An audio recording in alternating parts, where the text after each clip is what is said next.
childhood heroes. Rita Panahi. Rita Panahi? Where did that come from? Rita Panahi, tell us your childhood heroes.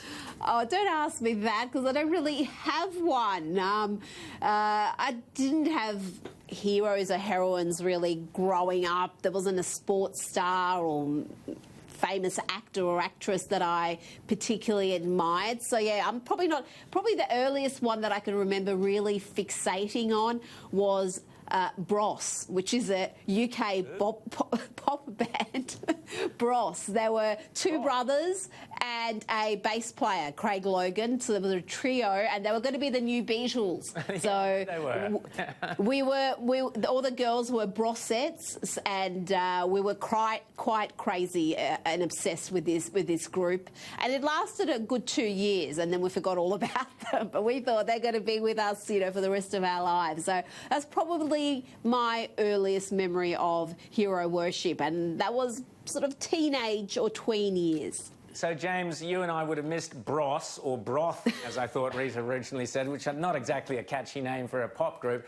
But Rita makes a point there that a lot of these childhood heroes, they're so important. They're so important at that kind of mid-teen period, and a couple of years later you're either embarrassed by them, you've forgotten about them. But tell me, James, what really is the kind of, I guess, psychological or evolutionary role of the childhood hero? Well, I would imagine that the real role of it is to create some sort of model for living outside of, you know, your immediate family structure. You see your mom, you see your dad, you've got other people in your family and teachers and things like that.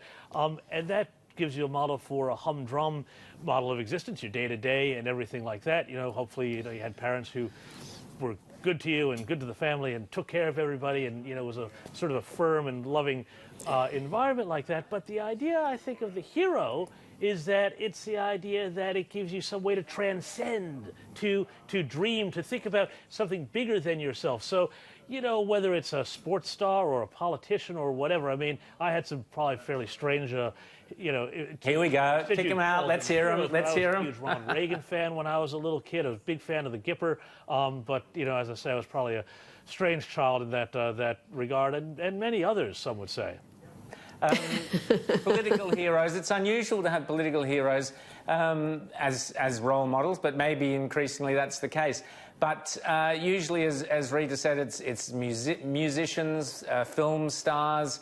I certainly remember, you know, thinking of movie stars, Robert Redford, you know, Bonnie and Clyde, what was his name? Warren Beatty. These were the kind of heroic characters of the 60s and 70s.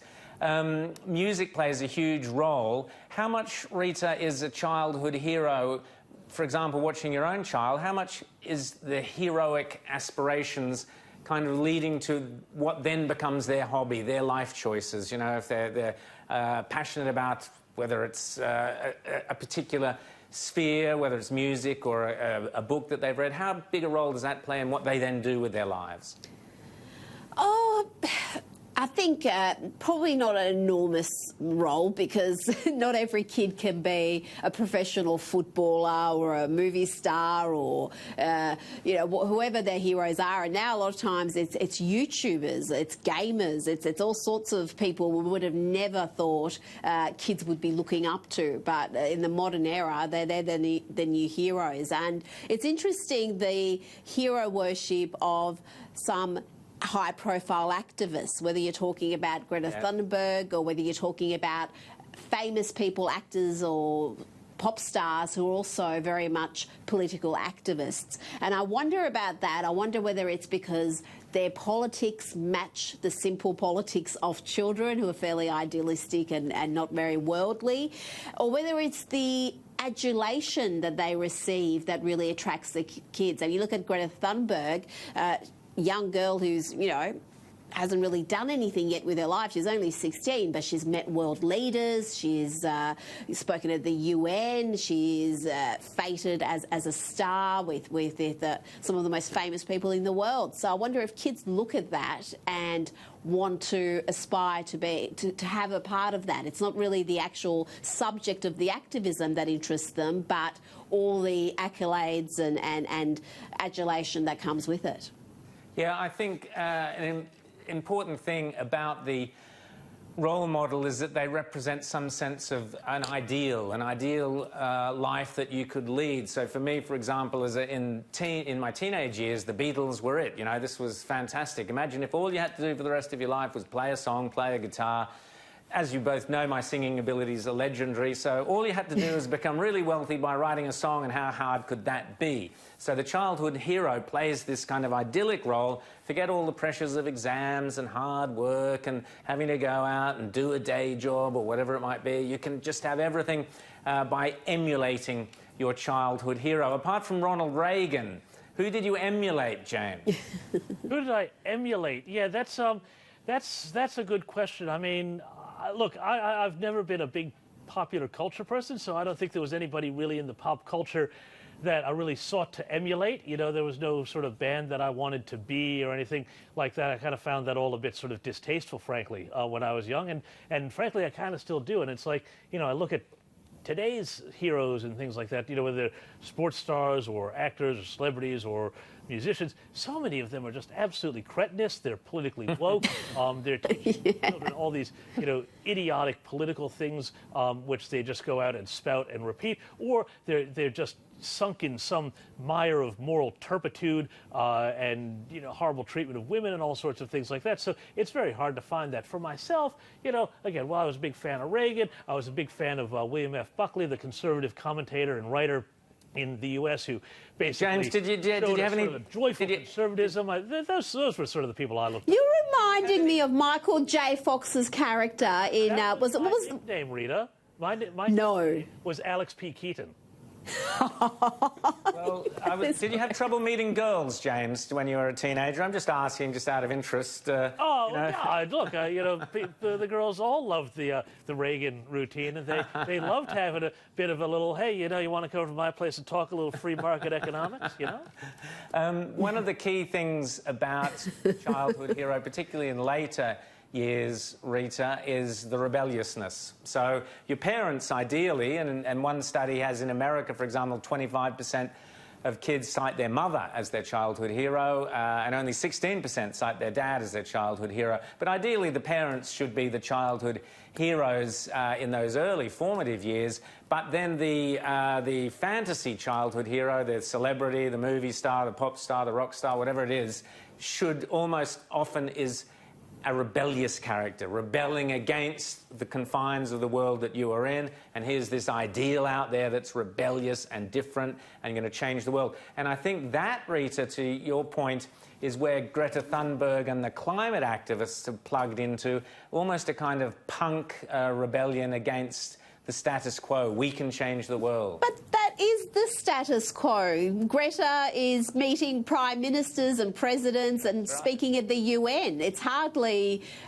you know, some rebel cause. Of course, some of the things they're advocating are utterly insane, and even the wokest politician would shy away from implementing what they're demanding because you know, life as we know it would cease to exist as far as our living standards and a whole bunch of other related factors. But that's one of the disappointing things. I think I love saying back in our day, but back in our day, there was this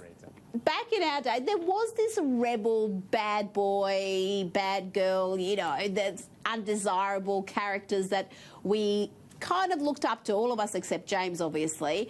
But these days, they all seem to be very much on message and all spouting the same progressive lines, and it's a bit boring. Yeah, I mean, like, what do the kids today want to do? Grow up and go to Davos? Yes. They do, yes, exactly. And offset their private jet. Yeah, exactly. How important do you think it is to give your kids those childhood heroes in the sense of the right books to read, the right films to watch? A lot of people try and think, well, I've got to get my kid encouraged in this. Or do you think it's more important that the kid just goes out on their own, James, and just latches on to some fantasy character of their own and heads off in that path? How much should the parents be kind of edging the kid towards their childhood heroes? Well, you can edge, but you can't push, because the moment you start to push, you wind up with them going in the exact opposite direction. It's almost a Newtonian bit of psychology that you push in one direction and you get the opposite. The thing that you absolutely need to do, though, is give them the mental equipment and the desire to go out and seek out interesting people and characters and role models in literature, in film, wherever. It's not just a matter of throwing books at them. You've actually got to have engaged with them and engage with them and talk with them about things. And I think that one of the things that's really, as much as there's a real importance to enchantment and a magical childhood, it's also important, I think, to make sure that your children are exposed to adult conversation from a very young age, so that way, as they get older, they can, interact with adults and do it politely, respectfully, but also have arguments and debates with their peers and with grown-ups, because that, I think, is a way to then turn themselves into their own heroes. Rita, how important is sports? We hear about all the time about, such and such a footballer, he's done a bad thing because he should have been a role model. How important is sports as a role model to kids? Look, I think it is important. A lot of us don't wish that sportsmen weren't such role models, given how some of them behave off the field. But the reality is they are for many young people. They are the heroes they look up to. They're the ones they watch on weekends. They're the ones they want to grow up to be. So what they do does matter for the kids that look up to them. And, of course, the parents can guide them and try to separate someone's on-field performance with their conduct off the field, but I think those two things are linked, and there is an influence there, however useful or not useful it is. But I think many sportsmen these days are pretty good role models, and I think sports are just a wonderful way for kids to figure out who they are, figure out what their strengths and weaknesses are, how they work with other people, and it gives them, again, that reality check from a young age where, we all tell kids you can be whatever you want to be, you can grow up and do whatever you want to do. And the reality is, of course, everybody's limited by their abilities. And sport is a good way of showing, OK, maybe I'm not going to be the greatest soccer player in the world. Maybe there's people who are better at this than I am, but I'm good at this. So, again, I think it's good for children in creating coping mechanisms with life, because so many kids these days have just been told, yes, yes, yes, you're wonderful, here's an award for showing up, and they don't deal with disappointment too well. Well, that's The Outsider's Guide to Childhood Heroes, and I reckon the pop group Bros have probably had more publicity from this, whatever they're called, have had more publicity from The Outsider's Guide than they've probably had in their entire career, because I'd certainly never heard of them till today. Thank you, Rita. They were huge. Of course they were. James Morrow, Outsider's Guide. Good night.